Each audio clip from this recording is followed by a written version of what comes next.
Selamat pagi. Shalom. Apa kabar saudara? Selamat datang di channel Teologi Awam. Belajar firman Tuhan tanpa sekat denominasi. Firman Tuhan hari ini pada Keluaran pasal 14 ayat 1 sampai 14. Keluaran pasal 14 ayat 1 sampai 14. Mari kita berdoa memohon bimbingan Roh Kudus. Pujian syukur hormat kemuliaan bagimu ya Allah. Ucap syukur kasih setiamu atas kami. Terima kasih Engkau menyertai kami. Terima kasih karena penyertaan-Mu sampai saat ini. Sekarang kami membaca, mendengarkan, merenungkan firman-Mu. Tutup mengus tubuh jiwa dan roh kami. Tutup mengus dalam bawah saudara kami.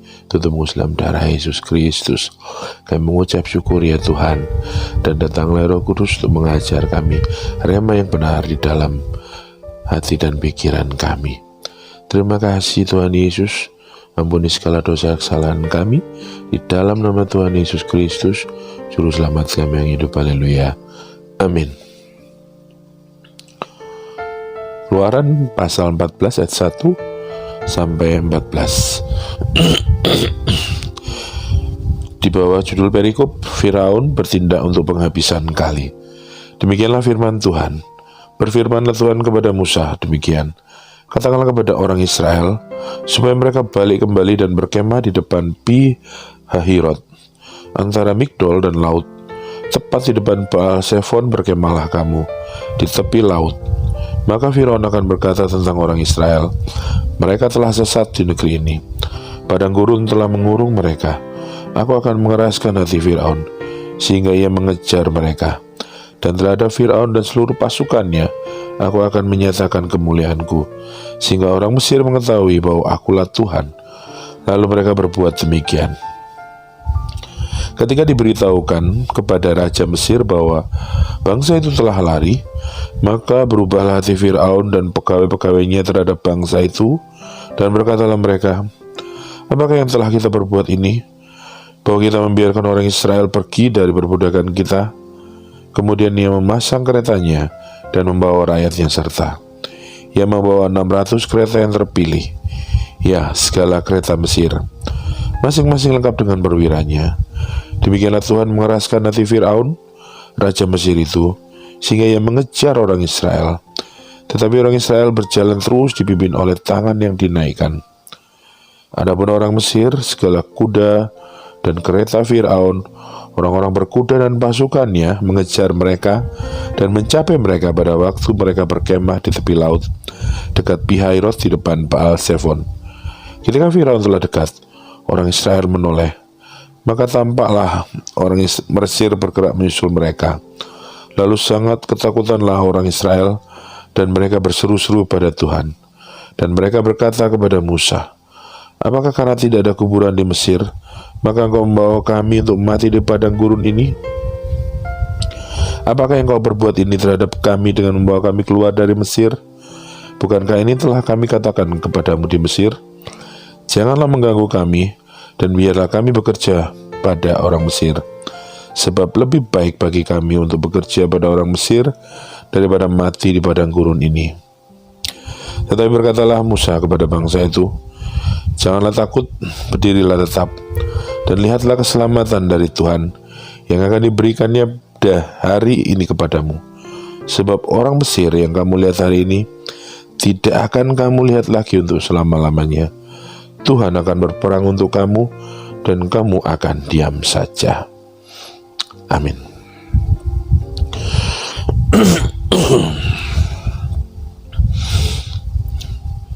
Kita kebacaan renungan harian.net Kamis 3 November 2022. Kemuliaan yang dinyatakan. Ada yang bilang bahwa mengikuti jalan Tuhan itu akan selalu mudah dan bebas dari hambatan. Bukankah kerap terjadi bahwa justru yang terjadi adalah hal sebaliknya? Contohnya, ketika Tuhan Yesus memerintahkan para muridnya untuk menyeberangi danau dan mendahulinya, apa yang terjadi? Angin sakal yang hebat mengguncang perahu mereka dan membuat mereka sangat ketakutan. Apakah kita sedang mengalaminya hari ini? Kita tak belajar taat melakukan perintah Tuhan, tetapi masalah yang menakutkan tetap mendera hidup kita. Adakah maksud Tuhan dalam semuanya ini? Hal yang sama dialami oleh bangsa Israel saat mereka dalam perjalanan keluar dari Mesir. Tapi Tuhan memberi perintah kepada Musa untuk membawa bangsa itu berjalan ke arah laut Teberau dan berkemah di tepi pantai. Sementara Tuhan mengeraskan hati Firaun agar mereka mengejar orang-orang Israel. Mengapa Tuhan membawa bangsa itu ke tempat yang buntu? Mengapa Tuhan membiarkan bangsa itu diliputi ketakutan luar biasa saat dilihatnya ribuan tentara Mesir yang siap membinasakan mereka? Dan Tuhan berkata, Aku akan menyatakan kemuliaanku sehingga orang Mesir mengetahui bahwa Akulah Tuhan. Tidak ada yang salah dengan perintah Tuhan. Bagian kita adalah taat, mengikuti perintah itu, dan percaya. Bukan hal yang mudah, karena kadang ketaatan itu memang dirancang Tuhan untuk menguji hati kita.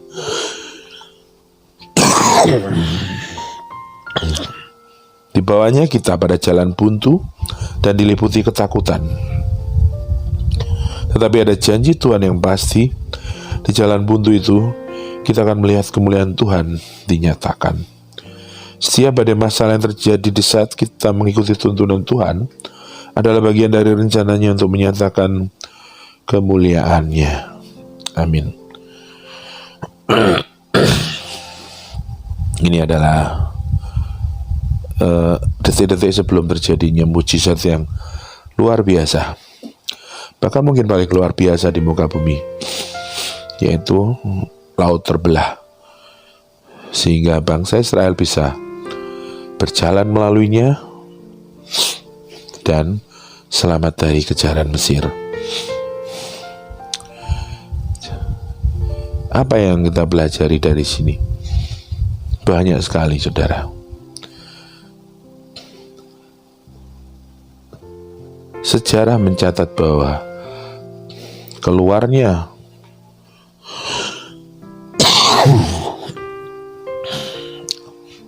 bangsa Israel dari Mesir, dari perbudakan yang berpuluh-puluh, mungkin sudah ratusan tahun, bergenerasi-generasi keluar dari tanah Mesir. Bahkan mereka disangoni emas, segala macam perhiasan berharga. Saudara, bangsa yang keluar dari perbudakan jadi sangoni luar biasa. Itu adalah apa yang Tuhan perbuat. Sangat dimudahkan mereka untuk keluar dari Mesir. Tetapi itu adalah awal proses mereka. Ya, awal proses bangsa Israel berpengalaman iman dengan Allahnya, Allah Yahweh, dinakodai oleh seorang Musa yang memang dipilih untuk membawa bangsa Israel keluar dari tanah Mesir. Proses awalnya itu benar-benar dibuka dengan suatu permasalahan besar. Jadi bukan mereka santai-santai, lea-lea, tidak. Setelah Tuhan membawa mereka keluar dari bangsa Mesir dengan sesuatu yang luar biasa itu, saudara, yaitu mereka diberikan sangu oleh segenap warga Mesir. Ya, luar biasa itu. Tapi Tuhan mau melihat, dan juga Tuhan mau membuktikan, menyatakan bahwa Tuhan mampu, Allah mampu, Allah Yahweh mampu membawa mereka ke tanah yang dijanjikan. Lewat apa? Jelas lewat pembuktian-pembuktian, di mana yang namanya Allah, Tuhan, kalau tidak mampu, tidak mempunyai kekuatan untuk suatu pembuktian bahwa bisa melindungi bangsa Israel, tidak mungkin bangsa Israel mau Bahkan kalau tidak ada 10 tulah, bangsa Israel juga nggak akan mau. Itu terbukti dari waktu kejadian itu, ya. Tuhan kasih mereka masalah yang sangat besar. Apa yang mereka katakan? Mereka bersungut-sungut pada Musa. Woi sakandani, woi jombok-jombok soto. Ya enakan di Mesir masih di perbudak, tapi mereka masih bisa makan dan tidur dengan nyenyak. Ya, tidak dibawa ke padang gurun dan mati di situ. Mereka mengeluh. Bahkan mungkin di antara ribuan orang Israel mungkin separuh lebih mengeluh dengan keluhan yang sama. Tuh. Itu membuktikan bahwa Tuhan gak salah membawa mereka ke masalah yang besar untuk merontokkan segala apa yang menjadi ketidakyakinan mereka, ketidakpercayaan mereka. Tuhan kasih masalah, pikir mereka akan mati, dan endingnya adalah mereka bisa berhasil keluar dengan mujizat yang luar biasa, mujizat yang paling luar biasa di muka bumi. Laut terbelah menjadi 2 sehingga mereka bisa lewat. Bisa kita bayangkan berapa lama itu laut terbelah. Orang segitu banyak bisa lewat, jalan kaki loh, ya. Yang pasti lebih dari 1 jam mungkin, ya. Wah, terbelah menjadi 2. Dan begitu Firaun dan pasukannya masuk, laut tertutup kembali. Kita melihat di sini aplikasinya kepada iman kita. Kita yang baru bertobat, kita yang baru percaya, pasti akan mengalami hal-hal yang sukacita. Tetapi seperti bangsa Israel, jika Tuhan melihat keras kepala kedegilan kita, Tuhan akan membawa kita kepada settingan seperti bangsa Israel. Dihancurkan dulu egonya, dihancurkan dulu kesombongannya, dihancurkan dulu ketidakpercayaan mereka, dan dibuktikan bahwa Tuhan Allah Yahweh adalah Allah yang bisa membawa mereka ke tanah Kanaan, ke tanah perjanjian. Jadi prosesnya seperti itu. Mungkin tidak semua diproses seperti bangsa Israel.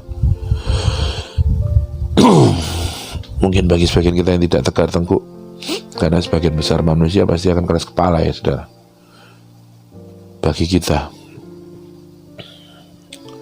yang pasti mappingnya adalah kita akan selalu dibawa untuk pembuktian bahwa Tuhan adalah juru selamat kita, penyelamat hidup kita di bumi maupun di sorga.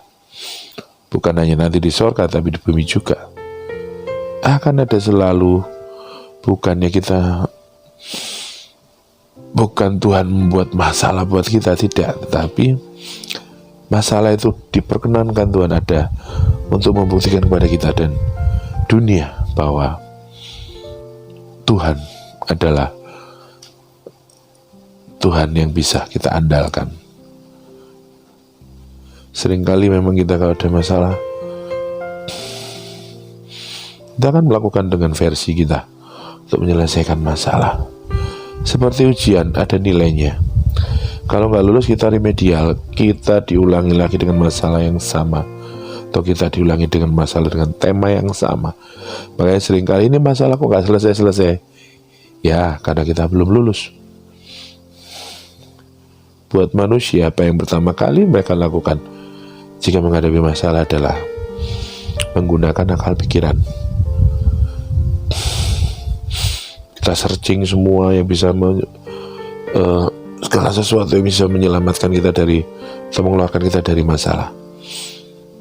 Secara otomatis ya, kita searching. Kalau begitu mentok, baru kita ingat Tuhan. Ya, meskipun kita tiap hari mungkin berdoa, Meskipun tiap hari mungkin kita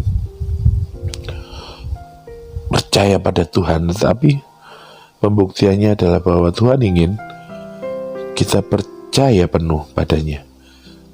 Tidak mudah, tetapi juga bukan suatu hal yang mustahil. Setiap orang diproses dengan proses yang berbeda. Setiap orang diproses dengan kadar yang berbeda, sesuai dengan kondisi mereka.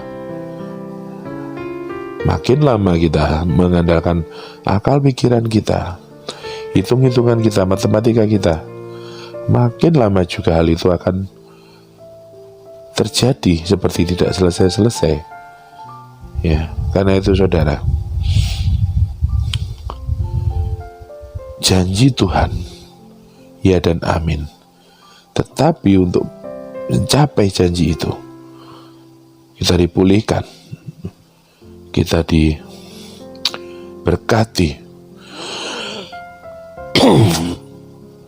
mungkin kita disembuhkan dari segala penyakit, atau mungkin segala sesuatu yang menimpa kita dibebaskan. Tetapi yang pasti semua ada proses. Dari A sampai Z, orang Israel diproses. Ini adalah awal proses bagi bangsa Israel, yaitu masalah yang benar-benar mengancam jiwa mereka. Mereka pikir. Dan Musa mewakili bangsa Israel menunjukkan imannya pada Tuhan. Jikalau nggak ada Musa, ya sudah, bangsa Israel jadi apa-apa. Orang kebanyakan mereka adalah orang tegar tengkuk dan tukang ngeluh. Ya. Tetapi karena ada Musa, Tuhan mau menunjukkan kebesarannya, dan terjadilah laut terbelah. Mujizat paling dahsyat sampai saat ini, tidak ada lagi yang lain. Ya, mujizat bukan personal, tetapi itu mujizat yang sangat terlihat, mujizat besar untuk satu bangsa. Jika kita mau mencapai sesuatu yang besar seperti yang Tuhan janjikan, pasti ada proses, pasti ada. Kalau untuk pejabat itu namanya uji kelayakan dan kepatutan. Apa itu bahasa Inggrisnya? Karena Tuhan tidak mau kalau kita mendapatkan berkatnya, kita mendapatkan apa yang dijanjikan, kita dipulihkan, kita diberkati, tetapi dengan kondisi hati yang masih yang lama, dengan kondisi hati yang akan membuat kita berdosa, melakukan dosa jika kita menerima berkat-berkat itu. Ya, contohnya jika kita mengalami kesulitan keuangan, jika kita diberkati Tuhan, kita akan apa? Menuhankan orang yang membantu kita, bukan? Apa istilahnya? Berutang budi. Ya. Padahal mereka adalah orang yang hanya jadi alat untuk membantu kita. Kita nggak ingat, oh iya, ya matur nuwun Gusti, ya juga itu doang. Tetapi tidak menambah iman dan percaya kita pada Tuhan. Atau mungkin berkat-berkat itu akan membuat kita lebih mementingkan berkat itu daripada Tuhan, alias lali karo Gusti. Sering kali terjadi seperti itu. Makanya untuk mencegah hal itu, Tuhan menghancurkan segala ego kita. Tuhan menghancurkan segala sesuatu yang membuat nanti kita akan menjadi berbuat dosa jika kita menerima janji dan berkat-Nya. Tapi Tuhan akan menghancurkan untuk kita menjadi baru, siap untuk menerima segala berkat, tanpa akan terjadi potensi kembali kepada dosa. Itulah ya saudara, memang tidak ada yang instan. Ya, segala sesuatu ada proses. Tapi percayalah, itu bukan suatu kehidupan yang ngerepoti. kok yang kupasang, kata Tuhan, itu masih lebih ringan daripada kok yang dipasang iblis. Artinya beban yang Tuhan kasih, masalah-masalah yang datang mengunjungi kita itu lebih enteng daripada apa yang dinamakan masalah-masalah yang iblis kasih. Itu akan menghancurkan kita, menghancurkan jiwa kita, membunuh kita. Tetapi kok yang Tuhan, masalah-masalah yang Tuhan pasang adalah yang menyehatkan, membuat iman kita bertumbuh, membuat kita menjadi lebih baik, menjadi lebih dewasa dalam iman, menjadi lebih berkenan di hadapan Tuhan. Biarlah firman Tuhan dimeteraikan di dalam hati dan pikiran kita. Mari kita berdoa, saudara. Pujian syukur hormat kemuliaan bagi-Mu ya Allah. Ucap syukur kasih setiamu atas kami. Kami mengucap syukur atas firman-Mu yang boleh kami baca, boleh kami renungkan pagi ini ya Tuhan. Kami mengucap syukur bahwasannya kami telah Engkau berikan keselamatan, sukacita, damai sejahtera. Tetapi dengan firman kami baca tentang bangsa Israel keluar dari tanah Mesir, dan awal pengalaman iman mereka bersama Tuhan adalah sesuatu yang membuat mereka putus asa. Tetapi ujung dan hasilnya adalah sesuatu mujizat yang luar biasa yang bangsa Israel alami sebagai satu bangsa besar dan selamatkan dari kejaran orang Mesir. Tuhan, terima kasih. Engkau telah menunjukkan kami bahwa seperti bangsa Israel diproses sampai ke tanah Kanaan, begitulah yang akan kami alami. Meskipun tidak sama tergantung situasi kami, tetapi kami melihat bahwa janji Tuhan tidak instan. Janji Tuhan luar biasa. Masalah-masalah boleh datang, tetapi yang pasti kami mempunyai pengharapan untuk keluar dari masalah. Pengharapan itulah yang kami butuhkan sebagai seorang manusia. Ya, bukan superpower. Pengharapan itulah yang menjadikan kami hidup dengan sukacita dan damai sejahtera. Tuhan, terima kasih. Meteraikan firman dalam hati dan pikiran kami. Bila kami berjalan, kami bertumbuh di dalam iman hari lepas hari dengan firman-Mu. Ajar kami ya Roh Kudus. Mungkin kami belum mengerti sepenuhnya untuk apa yang kami baca hari ini, tetapi kami percaya Roh Kudus akan selalu mengajar kami hari lepas hari. Terima kasih Tuhan Yesus. Sepanjang hari ini kami berdoa, kami serahkan dalam tangan-Mu. Tutup bungkus kami semua karena saudara Yesus Kristus. Tutup bungkus tubuh, jiwa, dan roh kami. Tutup bungkus alam bawah sadar kami. Terima kasih Tuhan Yesus. Kami mengucap syukur. Terima kasih atas berkat yang akan kami terima sepanjang hari ini, dan atas kasih karunia-Mu yang akan kami rasakan sepanjang hari ini. Terima kasih Tuhan Yesus. Ampuni segala dosa dan kesalahan kami. Sepanjang hari ini kami berserah dalam nama Tuhan Yesus Kristus, Juru Selamat kami yang hidup. Haleluya. Amin. Terima kasih saudara atas waktu dan kebersamaannya. Biarlah firman Tuhan yang kita baca termeterai dalam hati dan pikiran kita, dan membuat kita makin dewasa di dalam iman kepada Tuhan Yesus Kristus. Sampai jumpa esok hari. Tuhan Yesus memberkati. Haleluya.